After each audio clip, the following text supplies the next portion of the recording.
You betcha I'd pro-teacher.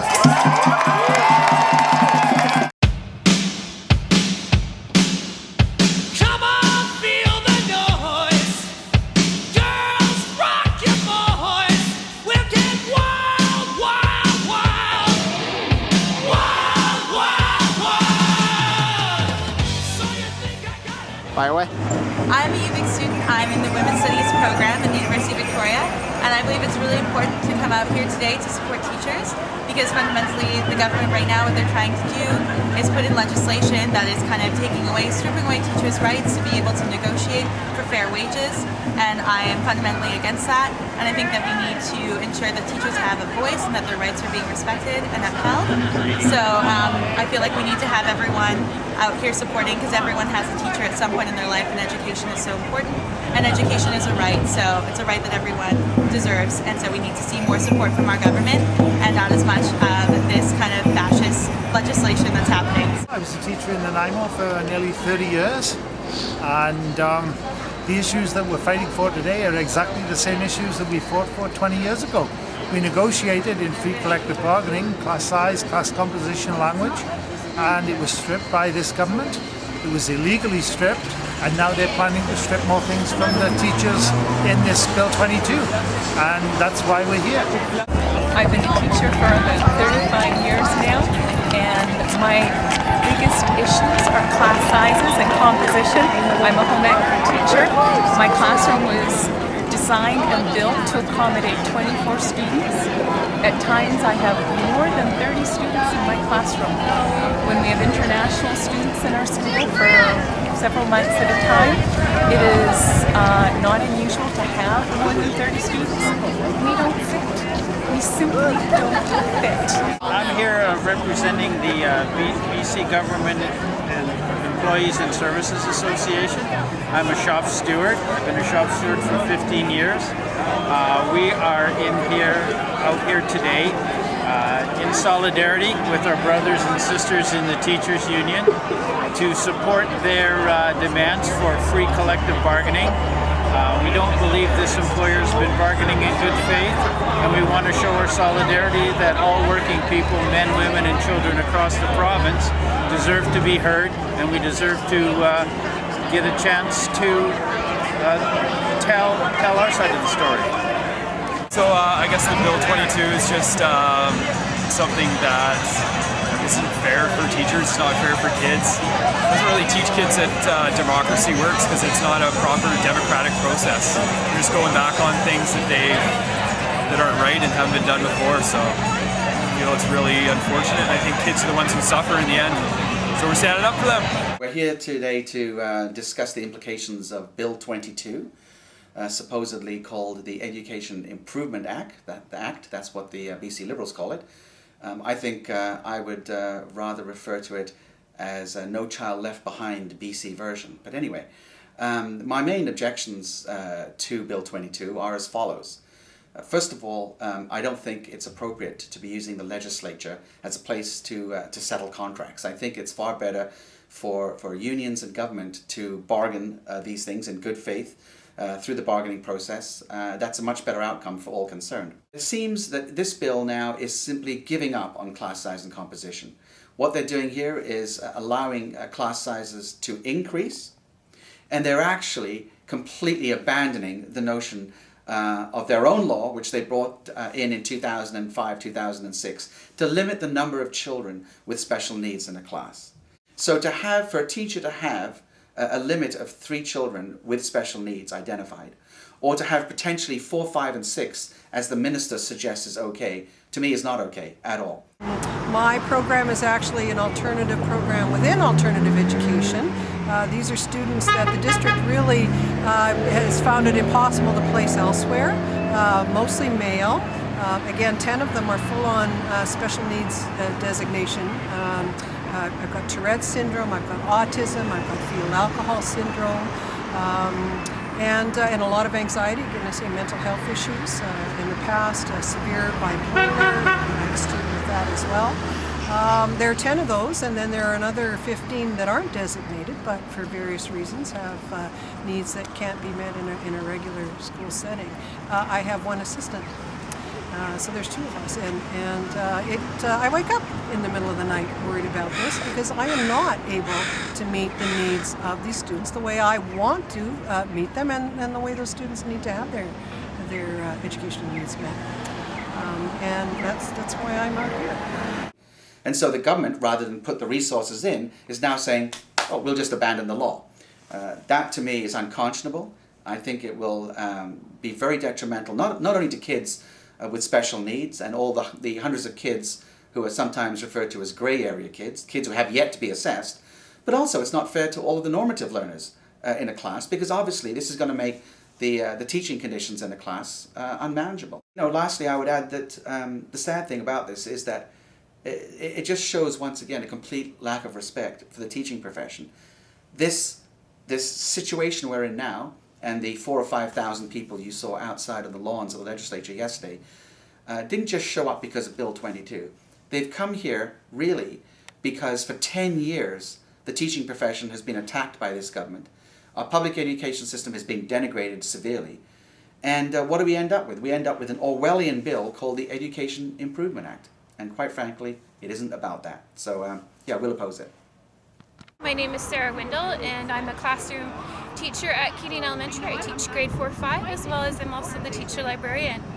I've been teaching for about 12 years now, and over the decade that I've been teaching, I continue to see cuts in the education system. And those cuts not only affect our working conditions, but they affect our students' learning conditions. We continue to have classes that are exceptionally full. This year I have a class of 27 students. We often have more students with special needs in our class than are actually designated. And oftentimes students that are designated don't even receive funding or actually don't have official designations.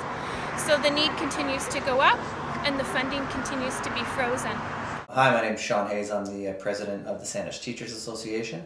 I've been doing this job for about 3 years. I'm actually a teacher normally at Claremont Secondary School, where I teach biology and science, and I'm on leave from that job to work here in Saanich for the Saanich teachers. In 2000, we had language in our collective agreements that restricted the maximum class size, and in science, the maximum class size was 24. So when I first started teaching, the largest class I could teach in science, because there's safety concerns and labs, was 24. In 2002, when Bills 27 and 28 were passed and all of that language was stripped out of our collective agreements, an act that has since been found to be unconstitutional and invalid by the Supreme Court, by the way. When that act was passed and our collective agreements were stripped, we lost all of those class size constraints. So now there is no maximum class size in science. And so I, immediately in 2002 and 2003 started teaching classes of 30 or 31, 32. We've had classes at Claremont where I teach as high, science classes at 34. So right away, my teaching reality changed dramatically. And I can tell you as a teacher, and I hear this from teachers all the time in this job, how frustrating it is to not be able to do what you think is your full job, not be able to get to each student every day, not be able to teach the kind of lessons you want to teach. Speaking to specifically Bill 22, what are your major critiques of that? Yeah, Bill 22 is a complicated bit of legislation. The BCTF and teachers for quite a while now, after engaging in bargaining and hoping that we could get somewhere at the bargaining table, and soon realizing, after 5 or 6 months that it didn't look like we were going to make it to a resolution. We've been asking for a mediator, for quite some time now. And that's one of the complicating things of Bill 22 is a lot of people say, well, Bill 22 calls for a mediator, so what's your problem, right? The point that teachers have been trying to make as loudly and clearly as we possibly can is that what's called for in Bill 22 is not real mediation.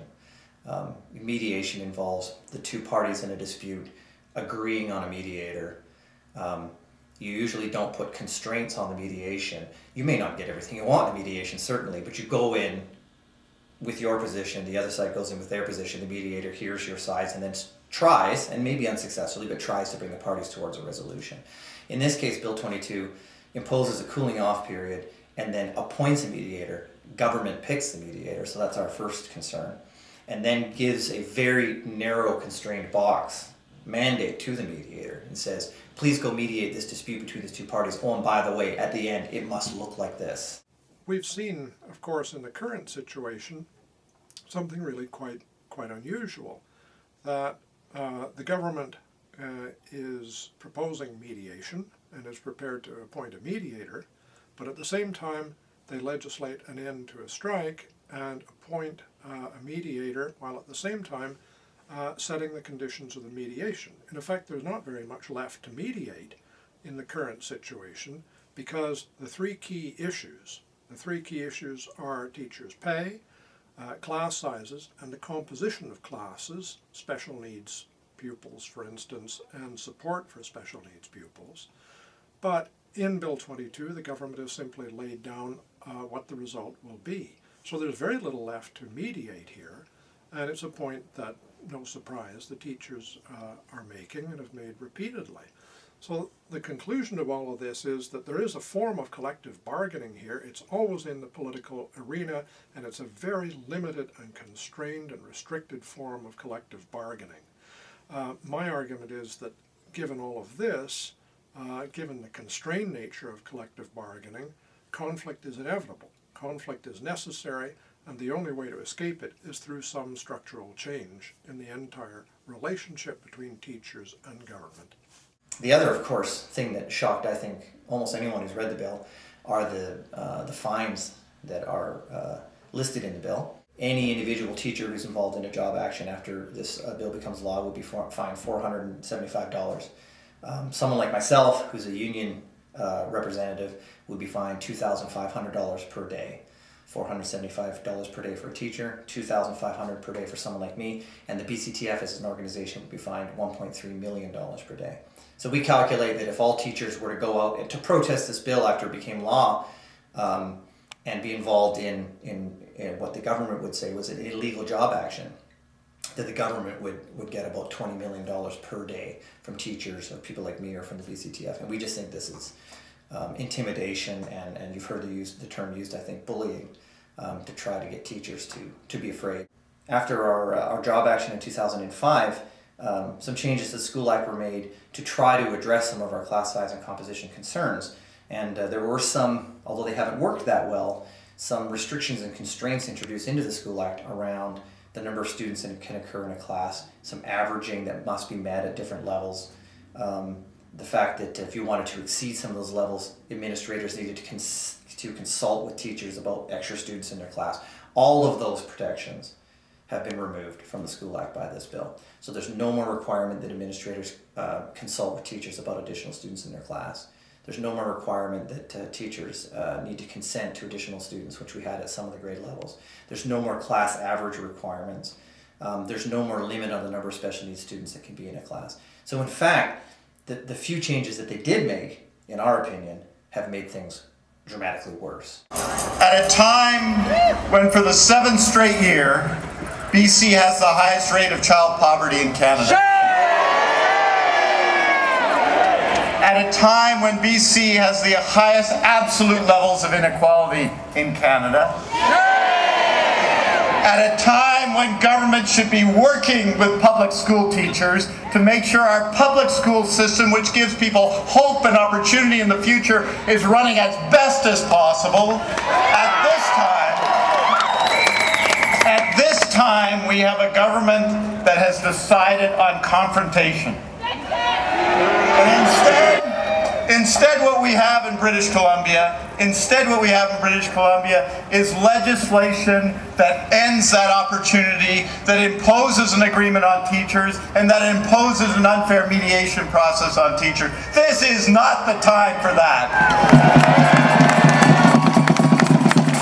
And I ask you to join us today and in the future to fight for public education, because there has never been a time when we need public education, public school teachers, and a commitment to a fair and equal society. Never been a time that we needed it more than now. Thank you very much.